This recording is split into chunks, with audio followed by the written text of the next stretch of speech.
Okay, in this video I wanna show you how to find the rank of a system of equation. So we're not gonna solve the system of equation, so forget about it. That's gonna be a topic for another video. In this video we are just gonna find the rank of a system of equation. The reason why I'm showing you this is basically because I want to show you how to go from a system of equation to a matrix and vice versa. So let's think about this system of equation. Um, 2x plus now let's I don't know, like 2x minus 3y plus 4z equal 1. So we're gonna work in R3, the xy z plane. I'm not gonna graph this, of course. As I said, I'm not gonna solve it and so on, but um, the xyz plane, the R3 plane.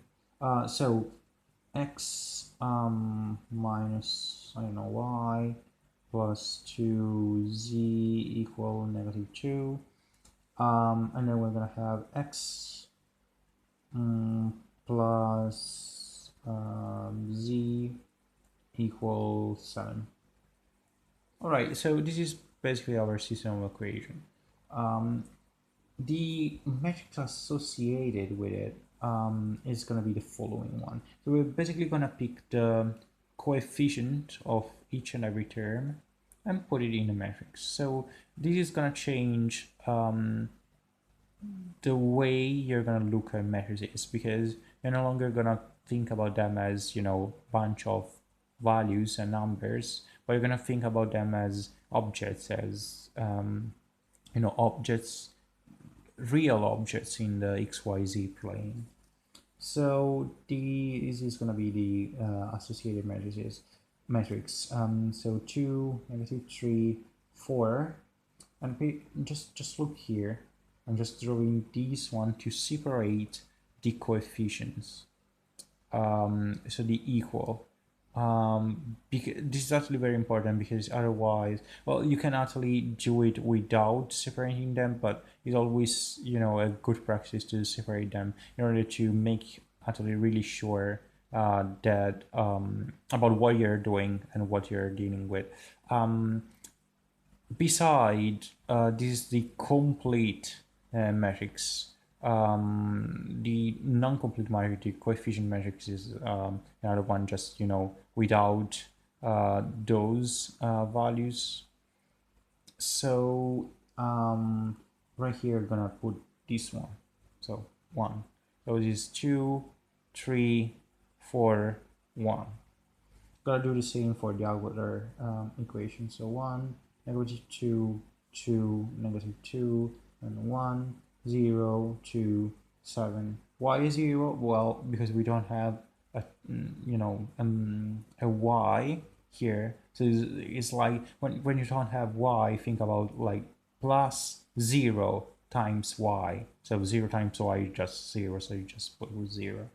Okay, so this is a very simple matrix. Is a complete matrix associated with the system of linear equation.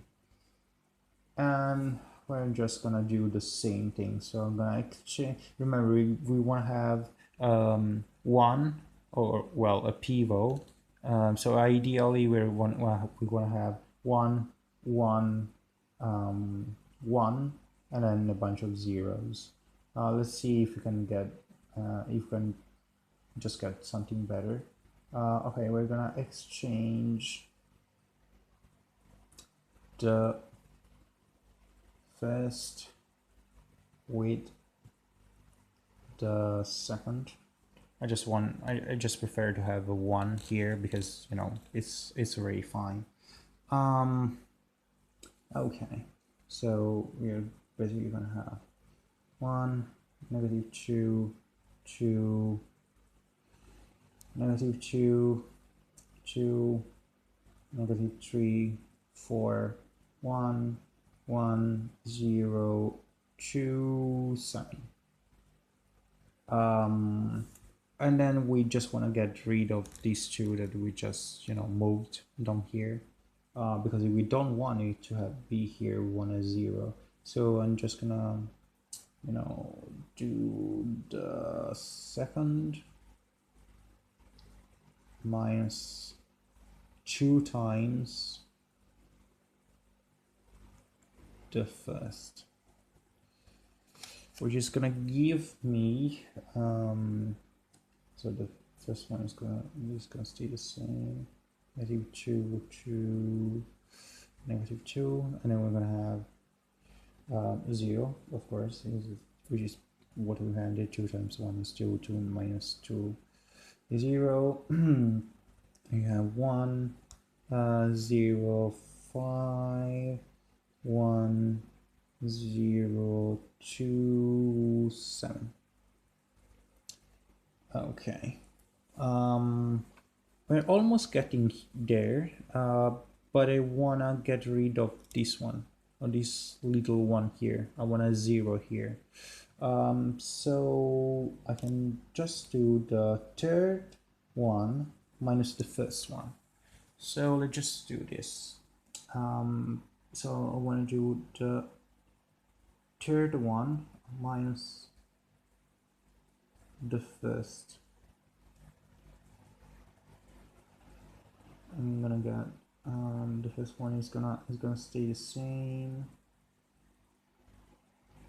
-2. I'm gonna get the second one is gonna stay the same, and then we have 1 minus 1, which is 0. And then we have 2, 0, and 9.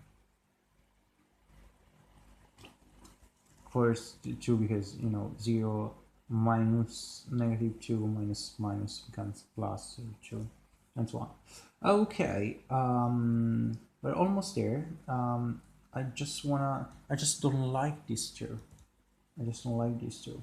But hey, just take a look. We have 0, 0, 0, 0. So this is is pretty obvious they are dependent.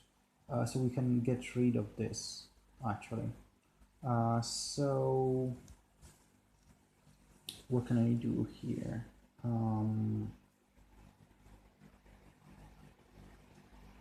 I can basically say the third minus 2 times the second.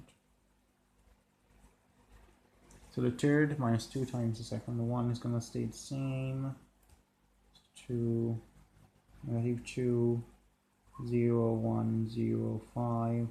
I have 0 minus 0. So the third one minus 2 times the second one. 2 times 1 is 2. 2 minus 2 is 0. 0 minus 0 is 0. 2 times 5, so is 10. 9 minus 10 is 1.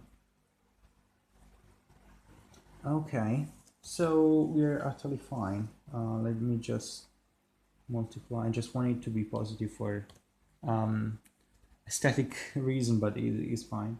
The third one by -1, and then we're gonna have -2, 2, -2, 0, 1, 0, 5, 0, 0, 0, 1, and those are the pivot. So we have the pivot of the complete one differ from the pivot of the incomplete one. So think about this as the incomplete matrix, and this one as a whole as the complete matrix. So we basically want to have the complete matrix to have the same number of pivot as the incomplete matrix. Why? Well, you can basically see why. So remember that the matrix we are working with is just a linear or a system of linear equations. So what happens when we have those pivots here and the other one here? Well, yeah, we have rank equal 3 in the full complete matrix, but notice what happened. We have x equals 0 plus y equals 0 plus z, which is 0. So we basically have I'm sorry, like it is basically gonna be like x times 0 plus y times 0 plus z times 0 equal to 1. But this is just gonna be 0 plus 0 plus 0 equal 1. This cannot be, it's impossible. 0 equal 1? No, cannot be, so whenever you have the rank of the incomplete matrix, so the matrix of only those things without the values over the equal, has a rank that differs from the one of the complete matrix, then the linear system of equation is actually inconsistent, and therefore we already know, we haven't computed this, we haven't tried to find the value of this, but we already know with a few steps that this is inconsistent. So the system is inconsistent. Consistent. All right, I hope it helps.